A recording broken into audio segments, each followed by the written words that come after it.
চৰাইদেউৰ মামৰা সমষ্টিৰ এটা পথৰ দুৰৱস্থা জৰাজীৰ্ণ পথে জীয়াটো ফুকাইছে সাধাৰণ ৰাইজক কাণসাৰ নাই জনপ্ৰতিনিধিৰ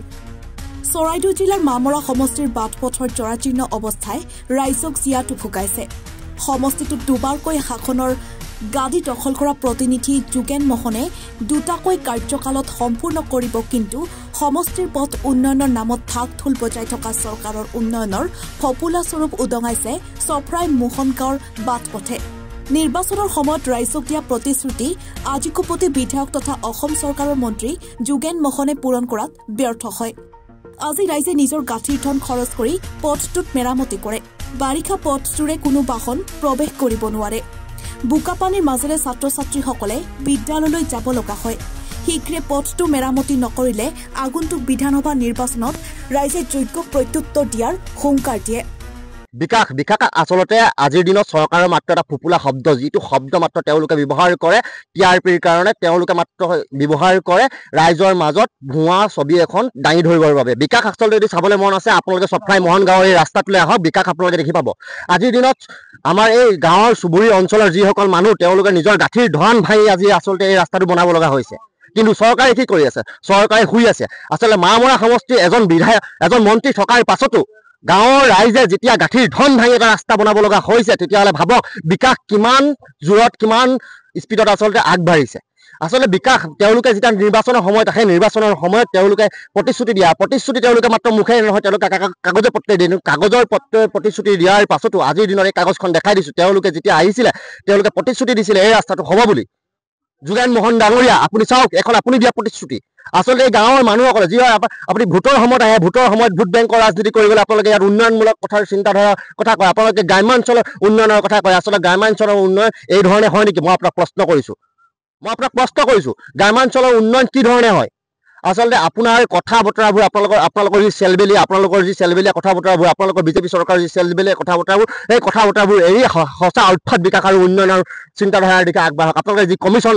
ৰাজৰ চিন্তাধাৰা এৰক আপোনালোকে এই উন্নয়নমূলক গাঁৱৰ যিসকল আমাৰ খাটি খোৱা লোক যিসকলে গাঁৱৰ বাস কৰে তেওঁলোকৰ আপোনালোকে বিকাশৰ কথা ভাবক আপোনালোকে কমিশ্যন নহ'লে আপোনালোকে কাম নকৰে বুলি আমি শুনিবলৈ পাওঁ আচলতে আপোনালোকে কমিশ্যন নহ'লে সঁচাকৈ কাম নকৰে আজি ইয়াত উপস্থিত থাকি তাক মৰ্মে উপলব্ধি কৰিছোঁ আপোনালোকে আচলতে কাম কৰক যদি জনসাধাৰণৰ মাজত আপোনালোকে কাম নকৰে কিন্তু বিগত সময়ছোৱাত কিন্তু ইয়াত কিন্তু আপোনাক ভৰি দিব নিদিওঁ অনাগত সময়ত যদি যিহেতু নিৰ্বাচন আহিছে 2024 নিৰ্বাচন আহি আছে এই ৰাইজে আপোনালোকক প্ৰত্যাখ্যান কৰিব কিন্তু এই ৰাস্তা ভেটি দিয়া হ'ব আপোনালোকক সোমাব দিয়া নহয় কাৰণ আপোনালোকে প্ৰতিশ্ৰুতি দিছিলে কাগজে পত্ৰে প্ৰতিশ্ৰুতি দিয়াৰ পাছতো আজিৰ দিনত কিন্তু আপোনালোকে প্ৰতিশ্ৰুতি হৈ থাকি গ'ল আচলতে আপোনালোকে ৰাইজক হাঁহিছে ভেঙুচালি কৰিছে ৰাইজক কথা দি অকল মুখেৰে কথা নহয় আপোনালোকে লিখি দিয়াৰ পাছতো আপুনি ৰাইজক ভেঙুচালি কৰিছে আৰু এই ভেঙুচালিৰ উত্তৰ কিন্তু 2024 নিৰ্বাচনত আপোনালোকক দিয়া হ'ব আৰু ইয়াৰ প্ৰত্যুত্তৰ আপুনি ভুগিবলৈ কিন্তু সাজু হৈ থাকক আৰু এটা কথা আপোনালোকে দেখিছে এই ৰাস্তাটো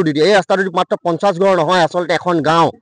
এটা চিন্তা এটা এখন সমাজ ব্যৱস্থা ইয়াৰ লগত জড়িত হৈ থাকে আচলতে এই চিন্তাবোৰক আপোনালোকে ভেঙুচালি কৰি যি ধৰণে এই ছাত্ৰ ছাত্ৰীসকলৰ স্কুল যোৱাৰ পৰা আদি কৰি চিকিৎসালয় যোৱালৈকে যি অসুবিধা হয় সেই অসুবিধা এওঁলোক এই জনসাধাৰণে মাত্ৰ ভুগি আহিছে আপোনালোকে ভুগিবলৈ পৰা নাই আপোনালোকে ডাঙৰ চৰকাৰী বিলাসী বাহনত আপোনালোকে ঘূৰে এই ৰাস্তাটোত অহা সময়তো আপোনালোকে চৰকাৰী বিলাসী বাহনত ঘূৰে কিন্তু এই ৰাস্তাৰ মানুহে চাইকেল লৈ যাব নোৱাৰে কাৰণ এই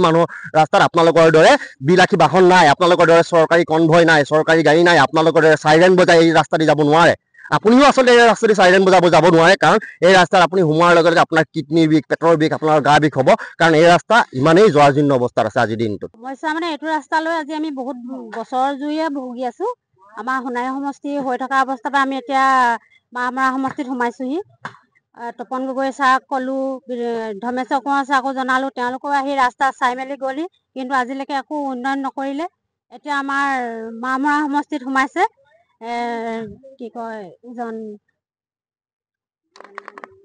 যোগেন মোহন ডাঙৰীয়া এতিয়া তেওঁ এইডোখৰত আমাৰ জেগাডোখৰত তেওঁ নতুনকৈ সোমাইছে তেওঁ ঘৰলৈ আমাৰ গোটেই মহিলাসকল দুদিন গৈছোঁ আৰু তেওঁ আমাৰ ৰাস্তাটো বনাই দিম বুলি প্ৰতিশ্ৰুতিও দিছিলে এইখন আমি পঞ্চায়তৰ ইলেকশ্যনৰ আগত গৈছিলোঁ তেওঁ ইয়াত আমাক চিগনেচাৰ মাৰি পেলাই আমাৰ ইঞ্জিনিয়াৰ ওচৰলৈ পঠালে তেওঁ ক'লে যে ইঞ্জিনিয়াৰ গৈ ৰাস্তা এষ্টিমেট বনাই মেলি শিলগুটি পেলোৱাৰ কথা আছিলে কিন্তু এতিয়ালৈকে অহা নাই কামবিলাক একো হৈ উঠা নাই এতিয়া ৰাস্তা যিটো হৈছে আমাৰ ইয়াত চাইকেল অনা বাদে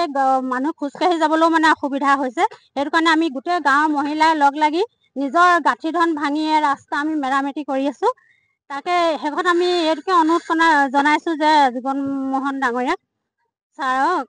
তেওঁ যেনেকৈ আমাক প্ৰতিশ্ৰুতি দিছিলে এই 2026 আগত যাতে আমাক ৰাস্তাটো বনাই দিয়ে